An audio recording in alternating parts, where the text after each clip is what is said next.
There must be better ways of cutting metal, and that's why I've got a bandsaw from ToolMania. And we're going to be looking at the assembly of the saw, then the operation of it and how good it is, because I really want to do a review of that. And then finally there will be a third video where we're going to be looking at the adjustments and the alignment of that machine. So let's get on with it. So when you receive the bandsaw, it will come in two packages. A big package, which is about 60 kilograms, guys, and that's really heavy, and that contains the already assembled bandsaw. So there's very little work to be done on that one. The top package, that's the stand, and that is disassembled, so we'll have to put that together. That is only 20 kilograms, so that's not going to be a big deal to put it together. So we're going to start with now assembling the foot or the stand, and then we'll mount the bandsaw on top of that. The bandsaw comes with an instruction manual, however it does not explain in detail on how to assemble the stand, but then again the stand is very simple to assemble. So this is the bottom panel, and you can identify it by the four corners and the holes in the side. And this is of course this rectangle, and this is first of all what we're going to put together. I think I will put up first the rubber feet. These are the rubber feet, and you can't miss it because they go actually here on the sides, and you can just turn them in right out. You don't need a nut at the back because the thread is already on the metal piece, so we just need to turn it in, and this feels quite solid and good.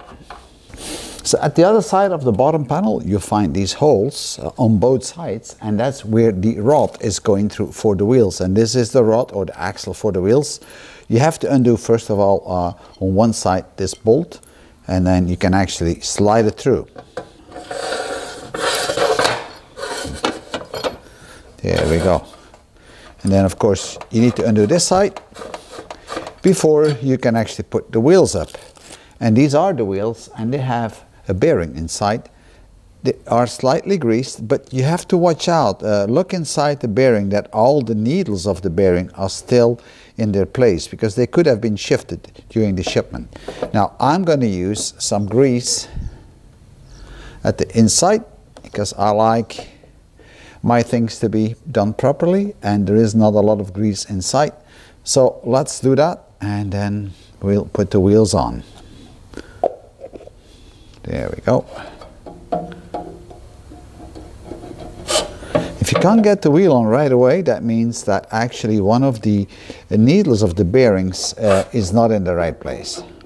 There we go. Now it slides on. There we go. I'll tighten it up later, and now we do the other side exactly the same way.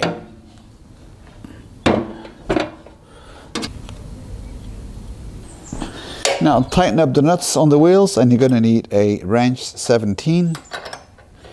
You don't need to over tighten this, just that it's locked. If you open up the box of the stand, then you'll find a plastic bag, and inside the bag you have all these bolts, nuts and washers.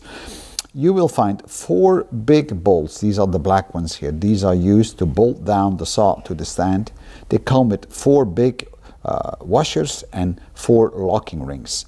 You also have hex keys with it, so that's quite handy to put it together. Then you have about 12 screws or bolts, whatever you want to call them, and they have like a squared head, and that's to assemble the sides of this stand. They come together with these nuts, and of course also the washers, and then you have 4 smaller bolts. They will go actually over here on that plate, on the bottom plate, to hold down the sides of the stand. So we'll start with the side panel, and as you can see, the slanted side is facing away from the wheels. The straight side is towards the wheels, and you can actually bolt this down with these small bolts here. There's 2 holes here and 1 there, and just, you know, put the screws in and tighten them slightly. Not very hard, just enough that the whole thing doesn't fall.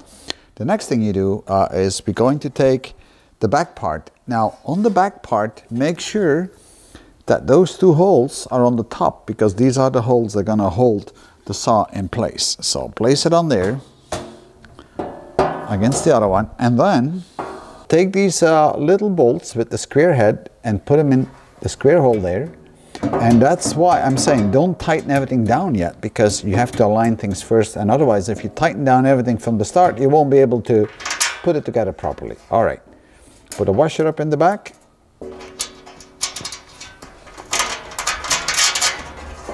Right, so we're going to do this for all three of them. So we bolted down the back to the side, and now we need to do the other side. Again, it's the same principle. Take the panel, put it up, the widest part to the top, and then just bolt it down the same way. And then finally we mount the top part. And again, make sure that the top is flush, because if you mount it upside down, it's going to stick out, see? So that's not good. So you need to turn it in the right direction. And it's the same principle with these nuts and bolts. So once you've got the whole foot assembled, it's time to tighten it up. Don't do it before, because then you don't get it together. Now tighten it up, you're going to need a Phillips screwdriver and a socket 10. Just go around and tighten it all up.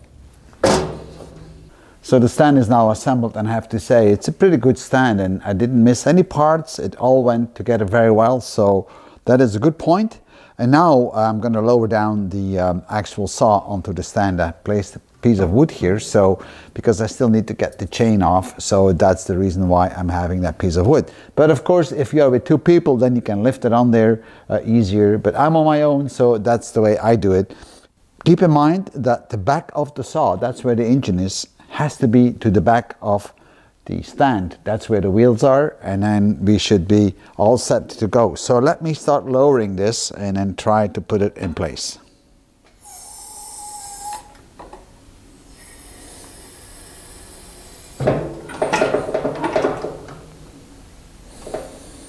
There we go. So now you need to align the saw that the holes of the foot of the saw line up with the stand. And that's just a little bit of moving around until you got it in the right place.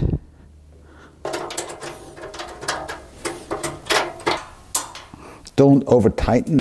So the next thing to do is to unlock it and lift it up and remove all these protective sheets.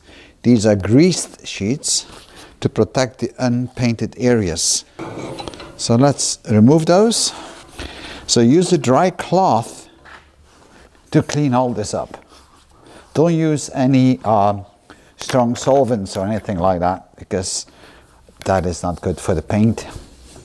And there's a lot of areas where they have the grease on. Now, don't do this with the power plug in, okay? Just remove the power plug and then clean it all up.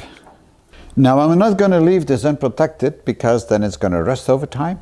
So I'm going to spray some protective spray on it. You can use some wax on it, you can use some grease on it, it's up to you, but I like this kind of a protective spray, and because it really protects it well.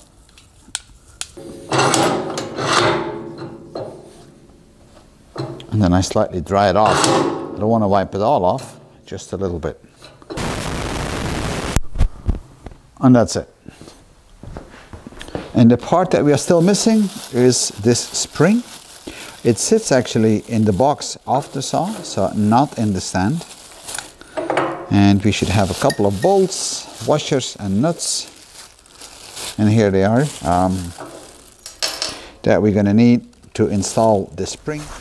So in the back, that's where we need to mount the spring. And don't mount it like this. It needs to be mounted like so, because that spring has to push on this arm.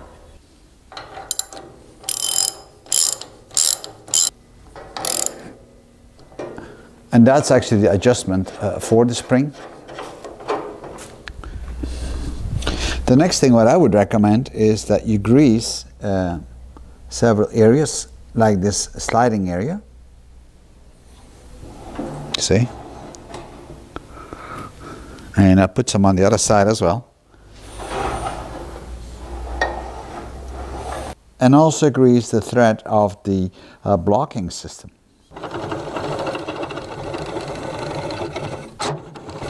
This is handy. You can lock it, and once locked, when it's all the way at the end, you can move it back.